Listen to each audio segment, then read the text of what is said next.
জিলহজ মাসের কোনো আমল আছে কিনা দয়া করে কোরআন সুন্নাহর আলোকে জানাবেন। জিলহজ মাসের আমল আছে, অনেক আমল আছে, অনেক আমল। জিলহজ মাসের প্রথম 10টা দিন, এই দিনগুলো ইবাদতের জন্য সারা বছরের মধ্যে রমজানের পরে সবচেয়ে গুরুত্বপূর্ণ দিন। নবী করিম সাল্লাল্লাহু আলাইহি ওয়াসাল্লাম বুখারী হাদিসে বলেছেন, মা মিন আইয়ামিন আল্লাহ আমালুস সালিহু ফীহিন আহাব্বু ইলাল্লাহ মিন হাযিহিল আইয়াম, ইয়ানি আইয়ামুল আশর। জিলহজের প্রথম 10টা দিন নেকামল করলে আল্লাহর কাছে এটা যত প্রিয়, বছরে অন্য কোন সময় ইবাদত করলে আল্লাহর কাছে এত প্রিয় হয় না। জিজ্ঞাসা করা হচ্ছে, ইয়া রাসূলুল্লাহ, অন্য সময় যদি আল্লাহর রাস্তায় জিহাদ করে কেউ, সেটার চাইতেও কি এই 10 দিনের সাধারণ আমলের সওয়াব বেশি? তিনি বলেছেন, হ্যাঁ, অন্য সময় জিহাদের চাইতেও এই 10 দিনের সাধারণ আমলের সওয়াব বেশি। তবে হ্যাঁ, কেউ যদি অন্য সময় জিহাদে বের হয়ে শাহাদাত বরণ করে, তার কথা ভিন্ন, তার মর্যাদা সবকিছুর উপরে। তো এই হাদিসের আলোকে বোঝা যায় জিলহজের প্রথম 10টা দিন ইবাদতের দিন। আমরা এগুলো জানি না। বেশিরভাগ মানুষ কোরবানির পশু কেনাকাটা, ঈদের কেনাকাটা, গ্রামের বাড়িতে যাওয়া, এগুলো নিয়ে ব্যস্ত থাকে।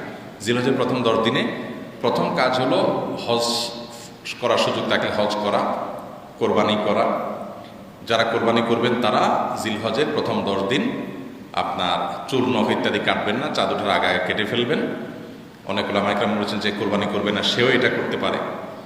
তারপর জিলহজের প্রথম 10 দিনের আমল হলো বেশি বেশি আল্লাহর জিকির করা, সাধারণ নেক আমল বিশেষ গুরুত্বের সাথে করা, নফল আমলগুলো বেশি বেশি করা, গুনাহ থেকে বেঁচে থাকার চেষ্টা করা। এর পাশাপাশি এই 10 দিনের গুরুত্বপূর্ণ আমল হলো আপনার যখন আইয়ামে তাশরিক হবে, সেই তাশরিকের দিনগুলোতে আল্লাহু আকবার, আল্লাহু আকবার, লা ইলাহা ইল্লাল্লাহ, আল্লাহু আকবার, আল্লাহু আকবার, লিল্লাহিল হামদ। আরাফাতের দিন অর্থাৎ 9 জিলহজ সকাল ফজরের পর থেকে নিয়ে ঈদের দিন, ঈদের পরে তৃতীয় দিনের আসর পর্যন্ত প্রত্যেক নামাজের পরে একবার করে এই তাকবীর নারী পুরুষ সবাই পাঠ করা, এটাই 10 দিনের আমল। এই 10 দিনের আরেকটা আমল হলো কমনভাবে জিকির বেশি বেশি করা, বেশি বেশি আল্লাহ স্মরণ করা, বেশি বেশি তাকবীর পাঠ করতে থাকা।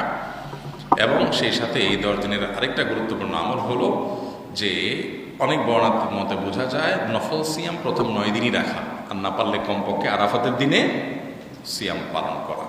অতএব আমলে ভরপুর এবং টয়টম্বুর একটা ইবাদতের মৌসুম হলো এই জিলহজের প্রথম 10টা দিন। আল্লাহ তাআলা আমাদেরকে আমল করার তৌফিক দান করুন।